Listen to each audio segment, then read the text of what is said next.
Life is a journey. It's not a journey to run solo. Life is just a journey that you need people to paddle with you.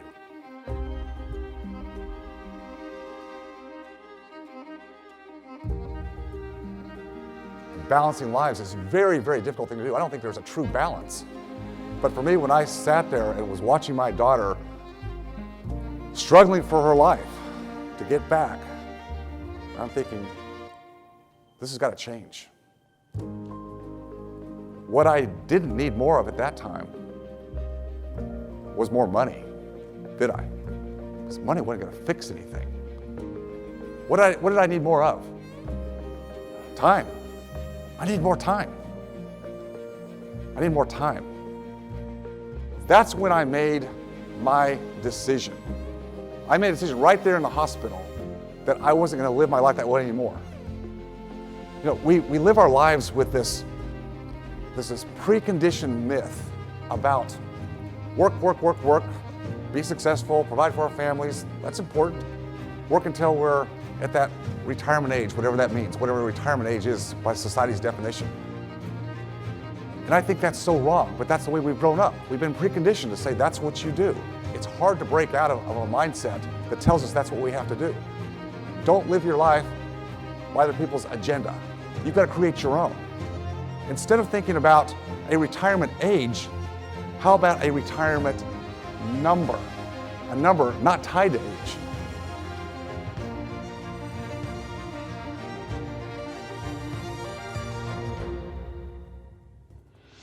I always felt like the real estate lifestyle was my light at the end of the tunnel. If I could push through this, but I never had a deadline, I never had a date, I never had a number in place. What I had to do is I had to focus on what's my number, because that was definitely what I needed to do. What's my number? It's a point where, can I be free? Can I let something else go that in my mind I think I'm tied to? How much do I have in passive income from the real estate that I had acquired and built up to that point? How much was there? And how much could I cut, the lifestyle nut, right? Because I would do anything at that point to have more time with my daughter. God had granted me more time at that point. I didn't think I should push it anymore.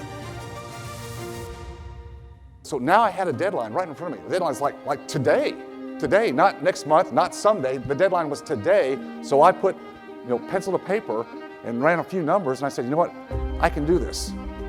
Once I made that decision, and that's a key, you've got to make a decision, you've got to commit to something. You can't just dip your toe into the water and be, well, I'll sort of try it. No, you have to commit to something, but don't do it alone. I didn't try to do it solo. I had people that helped me because it is a mindset. It's a mindset to change the way we think. It's not easy. When you change your mindset, when you change your paradigms about what you truly believe in life, then it changes the way you behave. And when you change the way you behave, that turns into actions that actually start to move the needle in a different direction. I was always a seeker of information, reading information, but I never really found what I thought was really a mastermind group. Never a place where like-minded people that came from different walks of life, different experiences came together and just openly shared what was working in life, and shared resources, tools, but also that head game, how we think. I needed that, and I needed that a lot right then and there because I was going to go through something that was a little bit scary, and a lot of people would say, what are you thinking, David Phelps? You spent all this time, this money investing in to be a dentist, and you're just going to walk away from it? And I could say, yes.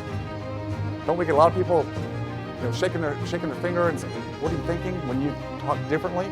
So you got to kind of find your people, your tribe, because it's very lonely out there if you try to do it by yourself. So if you want to change the world, find someone to help you paddle through the difficult times. That's where I was. I needed people. This was not time to sit in the four walls and have the four walls speak to me, because they don't speak. You can't live in a vacuum. People that I built relationships with over the years that had my back, that when I was in the deepest hole at that point in my life, trying to figure things out, as we often try to do by ourselves, right? Because, well, we've just done it that way our whole life. But there's times when you've got to have someone else there to help you. And that's what mastermind groups have done for me. and I continue to change the way I thought about life and behavior. I make great connections, I make great people, people that have my back, people that help me paddle the boat. At age 46, I made that decision to make my move and cease my career in dentistry. The most important thing for me was not more money, not more return on investment, it was return on time. That's where I focused. That's where I focused everything with Jenna. It was about time, because time could have been running out. Her situation transformed me. It made me, it forced me to look at things differently. I got to spend time with my dad, really important. Spent time with Candace, where we get to go do things on trips and have fun. But you've got to start somewhere. If you think tactics, strategies, or bright, shiny objects are going to do it, I hate to tell you, they don't. You've got to change this up here first. Then the blueprint, then the plan starts to take shape, and then you move forward. Without the mindset, without changing the way you think, everything else is diminutive. Are you committed to focusing on time versus just money? Are you committed to taking a different path than society and everybody else says to take? Are you committed to make maximum impact in your life and not just money and run on a hamster wheel? Are you willing to take the journey and do what it takes and commit to that journey with your tribe?